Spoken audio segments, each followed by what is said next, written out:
नमस्कार मंडळी, जय जगन्नाथ सर्वांना. तरी तर मी गूळ घालून पुऱ्या बनवलेल्या आहेत. कशा बनवायच्या ते तुम्हाला पण सांगणार आहे. रेसिपी अगदी साधी सिंपल आहे. तरी तर मी 1 वाटी गूळ घेतलेला आहे बारीक करून. गॅसवर पातेलं गरम करायला ठेवले आणि पातेल्यामध्ये गूळ टाकलेला आहे आणि 1 ग्लास भरून पाणी घेतले आणि गुळाचं पाणी करून घ्यायचंय.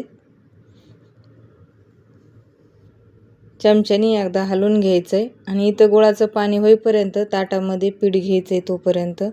तर इथं मी ह्या वाटीने 3 वाटी गव्हाचं पीठ घेतलेलं आहे आणि चवीपुरतं थोडंसं मीठ टाकलेलं आहे.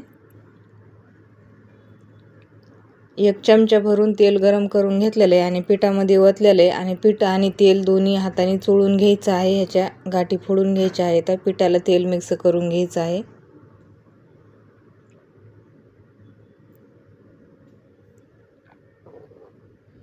अशा पद्धतीने पीठ एकदा चोळून घ्यायचं.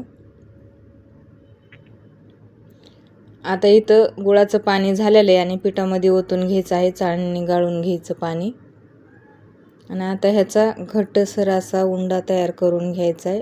पिठामध्ये गुळाचं पाणी व्यवस्थित मिक्स करून घ्यायचं आहे आणि पीठ घट्टच ठेवायचे. चपातीच्या पिठापेक्षा जास्त घट्ट करायचं आहे पीठ. अशा पद्धतीने ह्याचा उंडा तयार झाला आहे. आता 20 मिनटं हे पीठ असंच मुरून द्यायचं आहे. 20 मिनटानंतर उंडा घेतलेला आहे मी आता तयार करण्यासाठी.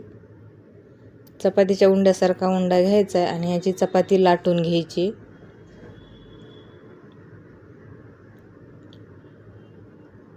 ते अशा पद्धतीने चपाती लाटून घ्यायची आणि जाडसर ठेवायची, पातळ नाही करायची. सगळ्या बाजूने लाटून घ्यायचं, मग एकसारखी चपाती होती.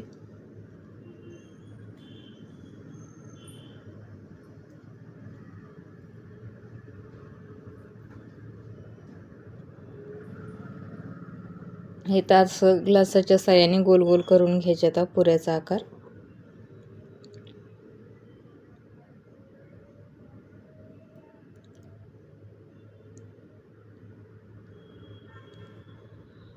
अशाच पद्धतीने सगळ्या पुऱ्या करून घ्यायच्या. आता हे बाजूचं जे आहे ते तोडून कट करून घ्यायचं आणि मधातलं जे स्टार निघलेलं आहे ते मी असंच ठेवणार आहे. छान दिसतंय त्याच्यामुळे त्याला मी मोडून नाही टाकणार, बाकीचं काढून टाकायला लागले.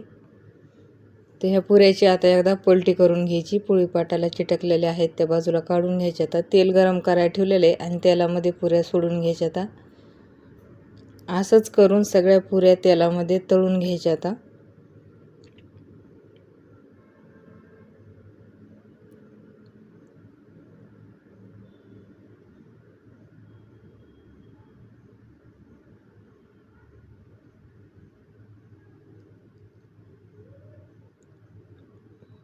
अशा पद्धतीने पुऱ्या तळलेल्या आहेत. कशी वाटली रेसिपी कमेंटमध्ये नक्की सांगा.